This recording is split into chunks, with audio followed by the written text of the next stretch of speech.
Hi everyone, it's Wednesday night at 9 o'clock. I am Allie. Welcome to Voice of Her Own and our late night snack. This is what I do every Wednesday night. I talk about parenting and self-care and just life. And you can see I got a whole new background. It's so cool. That's because I'm traveling and my friend is really awesome and amazing and got me all set up. So today, what we are talking about, tonight's menu is guilt-free self-care. So we've been talking about self-care all month long in the month of February, and it is one of those things that really seems like a nice to have. It's nice to have self-care. It's nice to do self-care. And I'm just here, I am standing on my soapbox, just saying it is not a nice to have, it is a need to have. So we're going to talk a little bit about what a guilt-free self-care looks like. So I remember when it was kind of, if you've been following me, I had a little bit of a breakdown, still working, and I was just racked with self-doubt, imposter syndrome, things like that. And one of the things that my amazing therapist pointed out to me was, are you taking a break? And I was like, I don't take breaks. I don't do lunch breaks. I don't do breaks. I work and I go to the bathroom. That's it. Those are the two things I do. And she was kind of like, yeah, how's that working for you? You might want to consider taking a break. And I knew that there was tons of data about how important it is to take a break, how essential it is for us to take a break, because our mind may think that we can just go, but really our brains are less sharp. We become dissatisfied so much sooner if we don't take breaks. And even though I knew that, it was still really hard to pull away. And so I remember just taking a baby step. It was like 5 minutes. Okay, I can take a 5-minute break. And so I was walking outside. Gosh, I'm wondering if I told this story already, but I'm going to tell it again because it's so good. And I remember walking outside and saying, and just while I was walking, thinking, all right, I'm on my break. I'm taking my break, and wondering what's going on at work. And when I got back to work, after my 5 minutes of that, guess what? Nothing happened. Nothing happened. Nobody even noticed I had left the building. That's how insignificant this break was to the rest of the world. So I learned over time that breaks need to happen without the pressure of guilt and without the pressure of shame, of I'm not doing enough, you're not, why do you need to take a break? Nobody else is taking a break. That becomes so important to get in the right headspace when it comes to taking our breaks, because our brains need it, right? Another thing that I started doing, which were amazing for everyone involved, was whenever I would have a meeting with one person, a one-on-one meeting, I would offer to go for a walk if the weather was nice. And what's amazing about that is not only does it put you outside, gets the fresh air on you and kind of rejuvenates and is soothing, but it also becomes a much more freeing conversation. Both people can just talk a little bit more freeing because you're not making the eye contact with each other. Another thing that I've been doing lately is, especially if I've had a full day, and I know this is something, whether I'm at home with the kids or I'm at work, going and listening to a song, it's like sometimes we listen to music to distract ourselves, but sometimes music can be so soothing.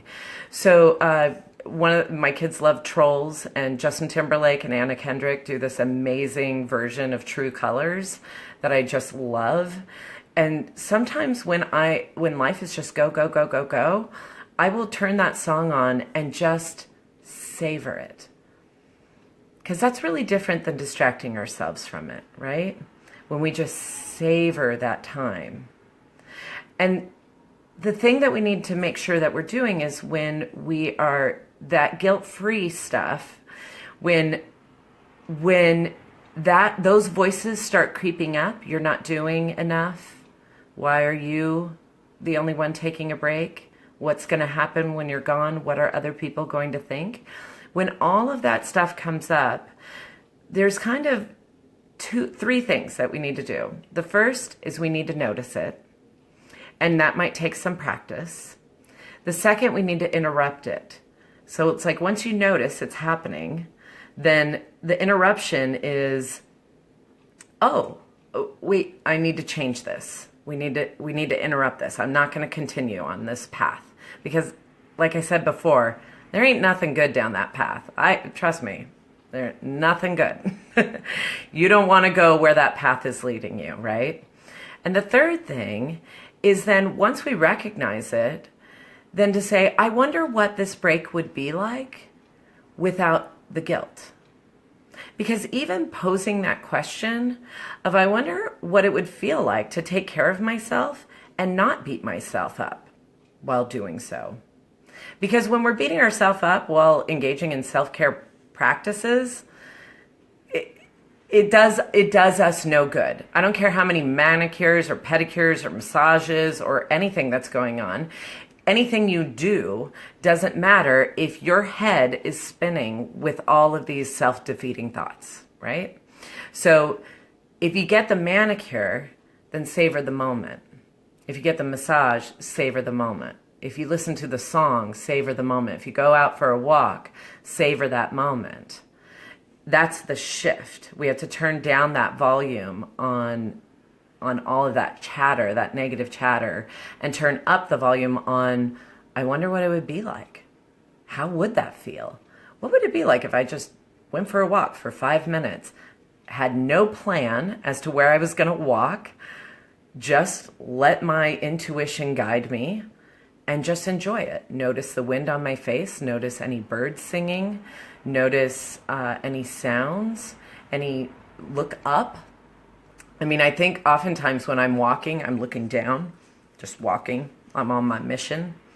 But it's a really different experience to look up and notice the treetops, notice clouds, notice the birds. It slows you down.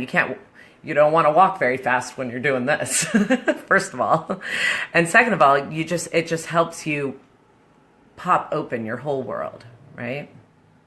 So oh gosh, Rachel, I like the discussion of letting go of guilt too. And I'll tell you, and I'm using guilt because it's a common word that we all use.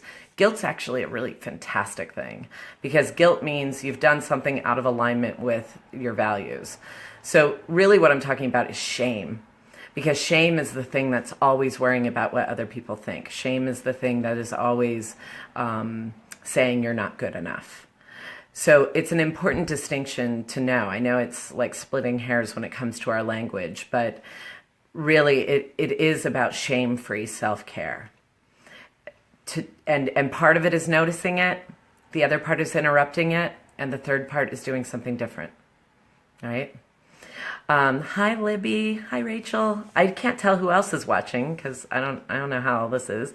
Oh, Julie, savor the moment. Yes.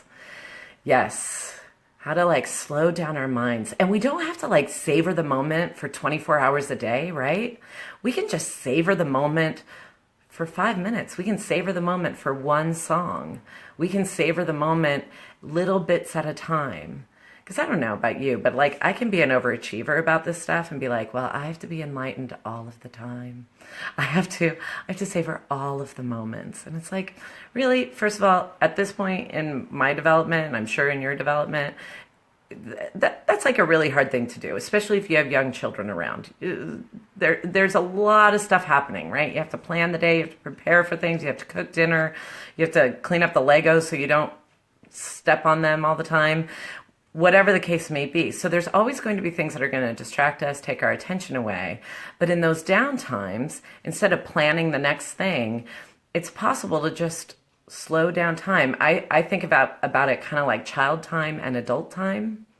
Like child time, children aren't worrying about savoring the day because they are savoring the day all the time.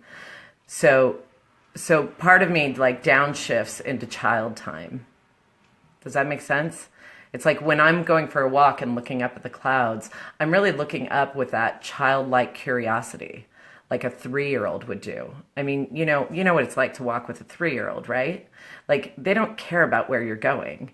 You could walk literally 50 feet and they will have gone on a field trip because there's so much to see and to look at. So when we can kind of shift ourselves into that child time, it just changes everything. And it also helps us connect more with our kids, right? Because there will be times that we have to rush them out the door, but there's other times that we can really slow down and savor it with them. But we have to create our own speed bumps to help slow us down like that. So it takes a bit of awareness. Anyway, that was my main thing for tonight. I also wanted to talk because I've got so many, if this is like, it's hard to do this stuff. So let me tell you about the stuff coming up because it hits on all of these things. In Castro Valley in the East Bay, this Saturday, I am doing a workshop, Self-Care for Moms on the Go. It's also great for any professional woman who is feeling just kind of burned out and like you're always go, go, go, go, go. Next Tuesday on February 27th, for all the Maple Valley folks, I'm speaking at Yoga Family and I'm talking about navigating power struggles. So if you are finding yourself saying, let's get out of the house, and your kid's like, no, and you're like, we have to go now, and they're saying, no, and you're digging in, that is a power struggle. And if you want help in navigating those things, I'm doing a whole class on that on Tuesday night at 7 o'clock, I believe. Yeah, 7 o'clock. And then at night. And then on Saturday, March 24th, if you want to restore yourself with that childlike wonder and restore yourself through nature, ooh, I got a Back to Her Roots motherhood project that I am so excited about. Sarah Schumacher and Meg Pyle, if you know who these women are, they work for Greenplay Northwest at the Little Sparrow School. They are amazing outdoor educators, and we are going to be taking all of that for the moms. It'll just be mom time, slowing down, reconnecting with nature, and restoring our souls. So that begins March 24th. If you are interested in that, I will put links down below so that you can get all signed up for it. It's going to be amazing. What does Rachel say? We have to get out of the house. I have a whole St. Crispin's Day speech on this topic. Oh, wonderful. Fantastic. Yeah, it is. The struggle is real, and we go through it day to day to day. And if we can find ways to lighten our load, it can really make a huge shift for our children and for ourselves and our collective sanity and just the ease and flow of our family. Anyway, thank you so much for watching. Hi, Erica. Hi, Libby. Hi, Julie. Hi, Rachel. Lindsay, you just popped on from Arizona. Wonderful. I am so delighted that you're here. Lindsay, you're going to have to watch your preview if you want to see any more of this. Anyway, if you have more comments, leave them below. I will also link you with all the events that are coming up. And let me tell you, there is more to come. It's happening, man. I have got so much stuff coming. And one last thing. If you are interested in doing a free one-on-one consultation, or you think someone else could benefit from that, tag them in the comments below or send this to them, because that's what I do. I have a catch my breath consultation. If you feel like you need to catch your breath, then let me know. Anyway, I hope you have a wonderful night. I hope all of your beautiful children sleep through the night. You have a night of uninterrupted sleep and you don't wake yourself up either. And I wish that tonight and always. Thank you so much.